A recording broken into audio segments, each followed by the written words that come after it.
Good afternoon, ladies and gentlemen. Thank you very much for being here today. It's my pleasure to introduce Secretary of Defense Lloyd Austin III and Chairman of the Joint Chiefs of Staff, General Mark Milley.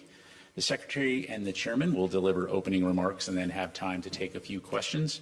Please note that I will moderate those questions and call on journalists. Given our tight schedule, I'd ask that you please limit your follow-ups to give your colleagues a chance to ask their questions, and I appreciate your assistance with this. With that, I'll turn it over to Secretary Austin. Thanks, Patrick. And good afternoon, everyone, and thanks for being here. We've just wrapped up our 13th meeting of the Ukraine Defense Contact Group, and it once again demonstrated the unity and the resolve that have characterized this group ever since our very first meeting. We continue to be inspired by the Ukrainian people. As I told the contact group today, the missile strike that hit a residential building in Kryvyi reminded us all of the senseless suffering that the people of Ukraine have endured. But they remain undaunted, and so do their leaders. We were fortunate to be joined yet again by my good friend, Ukrainian Minister of Defense, Oleksiy Reznikov. As always, this contact group benefits hugely from hearing firsthand from him and his team about the state of the battlefield and Ukraine's most urgent needs. As I've told Oleksiy, we have great confidence in the training and the capabilities of the Ukrainian armed forces, thanks in large part to the tireless and combined work of the contact group's members. Now, we all know that the Ukrainians have been engaged in a tough fight to defend their sovereign territory and take back the occupied territory. And we have all seen the skill and courage of Ukraine's defenders ever since the start of Russia's invasion. Of course, we've given Ukraine's forces important training and impressive capabilities. But war is fluid, dynamic, and unpredictable. Ukraine's fight is not some easy sprint to the finish line. And our message remains clear. We will stand by Ukraine for as long as it takes. Now let me talk a bit more about today's contact group.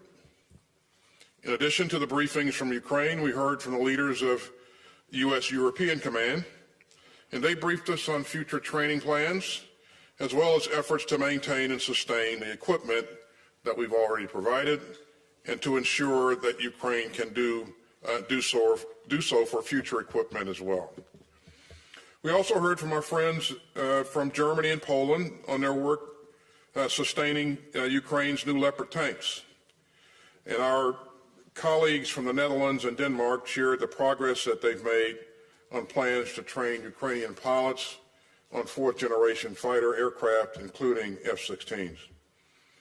Now, that brings me back to one of the very top priorities of this contact group. We remain laser-focused on meeting Ukraine's urgent needs for ground-based air defense systems. And that's especially important since Russia has ruthlessly ramped up its missile and drone attacks over the past month against Ukraine's cities. And these attacks have killed scores of Ukrainian civilians. And that's just part of Moscow's reckless and lawless attempt to break the will of the Ukrainian people.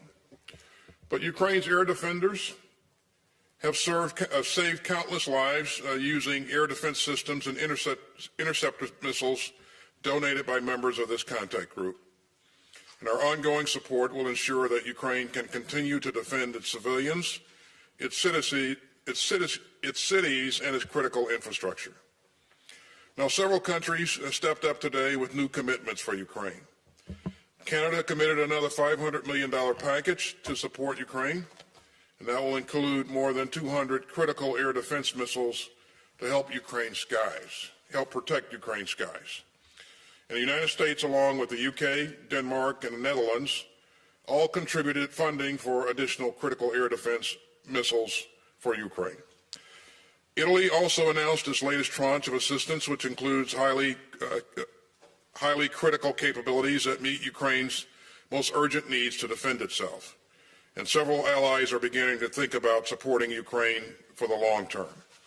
Norway and Germany announced multi-year packages, and Denmark just announced its own nearly $2.6 billion package for military assistance through 2024.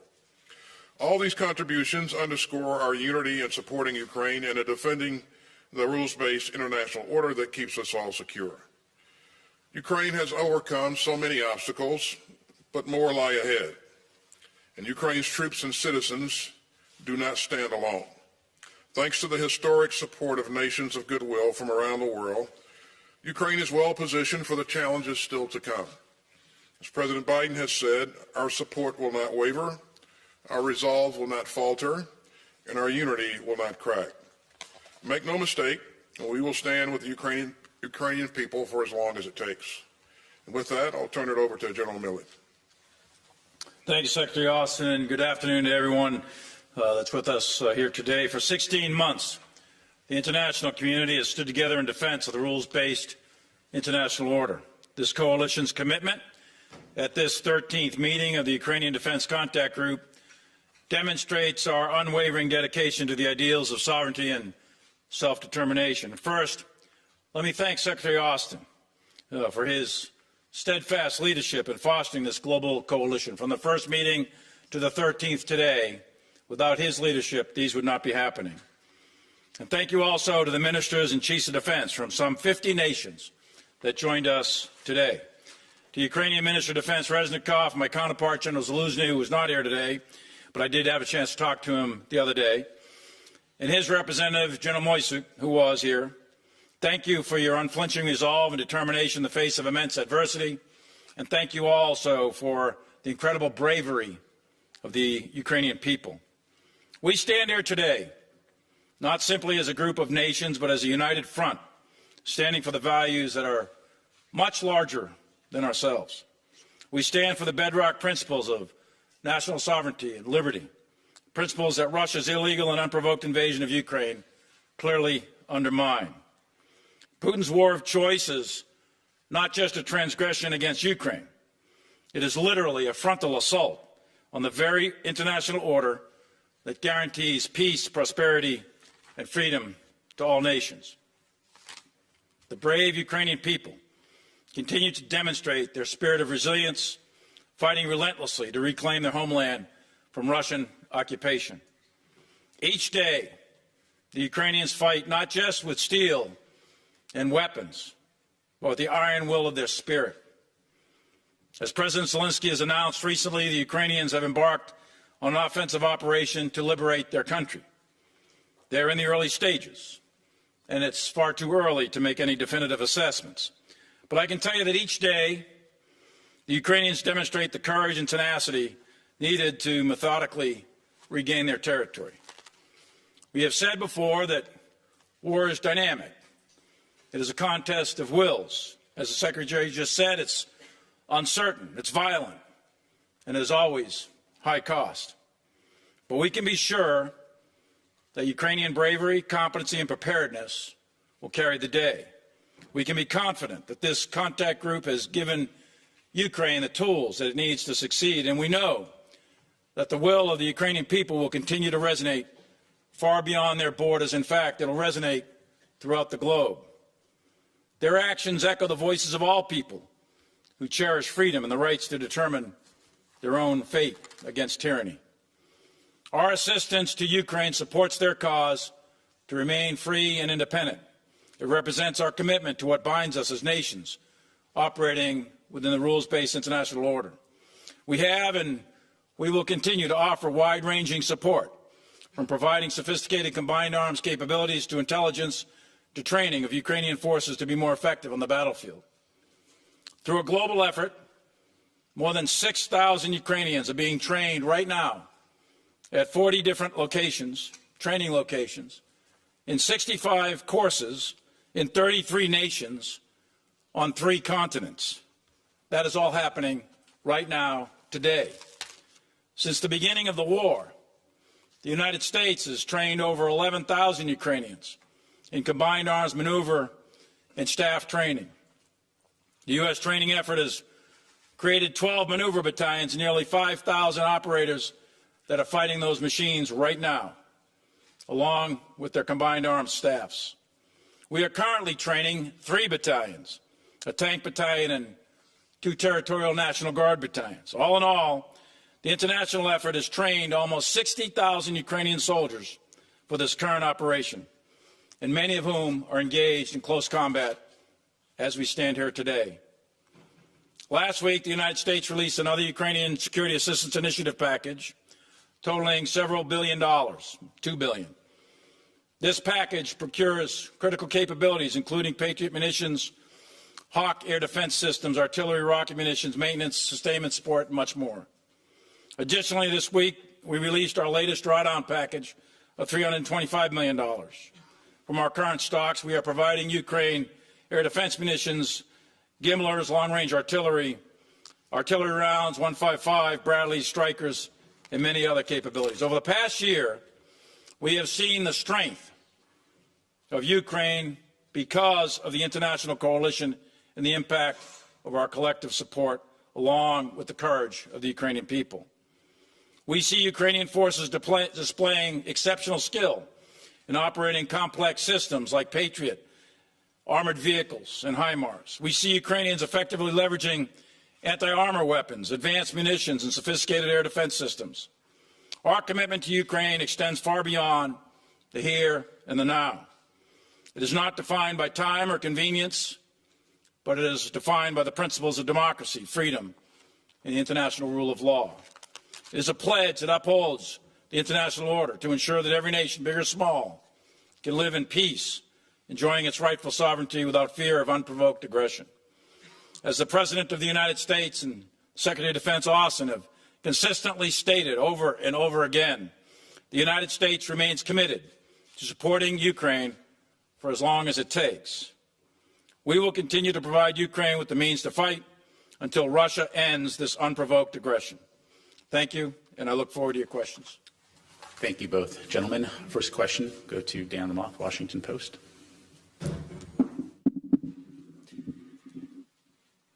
Gentlemen, good afternoon. Thanks for your time today. Question for Secretary Austin, please. We've started to see battlefield losses in this Ukrainian counteroffensive emerge online and otherwise. To what degree do they concern you? And do you anticipate additional commitments of U.S. fighting vehicles to bolster the counteroffensive as it moves forward? And then for General Milley, in light of this counteroffensive, there's the expectation that this could be a grinding, bloody slog that takes many months. To what degree and what kind of patience do you anticipate will be necessary, not just for Ukrainians, but the American people and taxpayers, and the military alliance that is supporting Ukraine as this goes on? Thank you.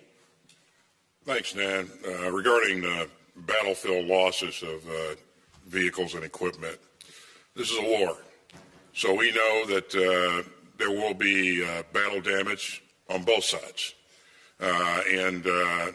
What's important is that, the Ukrainians have the ability to recover equipment that's been damaged, repair where possible, get that equipment back into the fight. And also that we have the means to continue to push capability forward. So there will continue to be battle damage. I think the Russians have shown us that same 5 vehicles about 1,000 times from 10 different angles. But quite frankly, the Ukrainians still have a lot of combat capability, combat power. So as you've indicated, this will continue to be a tough fight as we anticipate it. And I believe that the element that does the best in terms of sustainment will probably have the advantage at the end of the day. So our focus is on making sure that we continue to push forward what Ukraine needs in order to be successful. So Dan, it would be very premature to put any estimates of how long time on an operation of this magnitude. There are several 100,000 Russian troops dug in prepared positions all along the front line. And Ukraine has begun their attack, and they are making steady progress. This is a very difficult fight. It is a very violent fight, and it will likely take a considerable amount of time and at high cost. But at the end of the day, as Napoleon once said, the moral is to the physical is 3:1. And the Ukrainian morale, their leadership, their skill, their tenacity, their resilience is very high. The Russians, on the other hand, their leadership is not necessarily coherent. Their troops' morale is not high. They've been sitting in defensive positions. Many of them don't even know why they're there. So we'll see. It's too early to tell, but we'll see how this plays out. Thank you, gentlemen. Let's go to the back here. ZDF, Florian Neuhan. Thank you very much. Florian Neuhan from German TV, ZDF. Secretary Austin, one question. There's a growing frustration among Eastern European allies that they believe there is not enough support from your government, your administration towards a Ukrainian membership in NATO. Why are you so hesitant to give any more concrete signs that Ukraine will enter the alliance and that there will be some more promises which go beyond the Budapest clauses? Thank you. Well, thanks. I think you heard us say over and over again that we continue to support Ukraine's NATO's open door policy. And each country will have a different path to accession. And so, again, I will further say that we remain where we were with Budapest, and so as we go forward here, I think you'll see allies and partners continue to work together to provide Ukraine what it needs to be successful, and also provide assurances going forward. So. Next question will go to Carla Babb, Voice of America. Mr. Secretary, Chairman, thank you both for doing this.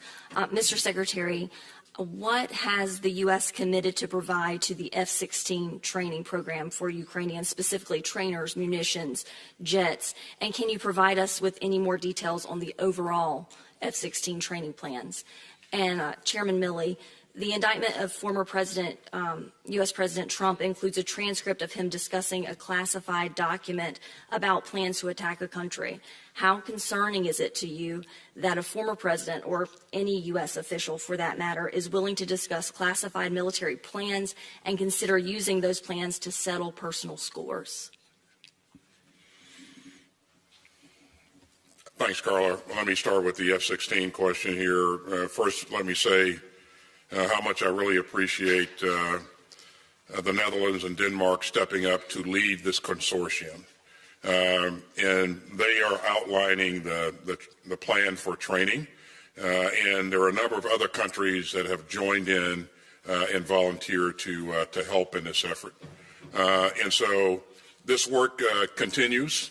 We were briefed today on kind of the outline of the plan and the steps for the way ahead. And I have to tell you that in the 30 days that we've been after this, they have leaned into this in a major way. As you know, the United States will have to provide approval for the training and also some other aspects of this. And as you would expect, we continue to work with the Netherlands and Denmark as they put this plan together. But again, this will take some time, but they're really moving out in a very impressive way, and they're getting support from other partners in the UDCG. And Carla, thank you for the opportunity to make no comment. I appreciate that. It's entirely inappropriate for me to ever make a comment about an ongoing federal investigation, so I'm not going to make any comment. I will focus on my job, and that's protecting the Constitution of the United States and protecting our country, and in this particular case, in supporting Ukraine in their fight for freedom. Thank you, gentlemen. Final question will go to Vitaly Zarkov, UA Television. Thank you. You said a lot about Ukrainian advanced. Which insight did you get from observing this advance? Maybe it could change the way of help, maybe new type of weapons United States could provide. And what your prognosis, when F-60 and Abrams could be on the territory of Ukraine? That's it. Thank you. Is that for me or the chairman? Well, we had a session today with a variety of countries. We're early in the planning process. I think there's an intent by several countries that have stepped up to take the lead, Netherlands and Denmark, in terms of the planning. So there's a lot of work left to be done. I think it would be premature to give a specific date on any time that F-16s or any other type of advanced aircraft will be employed in combat in Ukraine. There's a lot of work to do. You have to do language training. You have to do pilot training. You've got to get all the systems set in place. So those wheels are in motion, but we're a ways from completion of that project. In terms of lessons learned, there are key lessons learned in every fight, and we always encourage our partners to capture those lessons learned and adapt as required. You know, fights are dynamic. Squads and platoons actually fight the fight. Everybody else on the battlefield supports it. And so what those squads and platoons are doing and seeing and learning, how they're employing supporting fires and all of that. Again, we incorporate those insights into the training that we're doing for follow-on forces. And so the Ukrainian military is a learning organization and an adaptive organization. And we see continuous adaptation on a daily basis. It's been that way from the very start. And as the battlefield dynamics have changed over the weeks and months, we've worked with the Ukrainians. We've also changed in terms of kinds of things that we're providing them, and it's been successful. And the evidence that it's been successful is because can be seen in where the Ukrainians are today on the battlefield. Mr. Secretary, General Milley, thank you very much, gentlemen. Ladies and gentlemen, this concludes our press briefing. Thank you. Okay, thanks, everybody.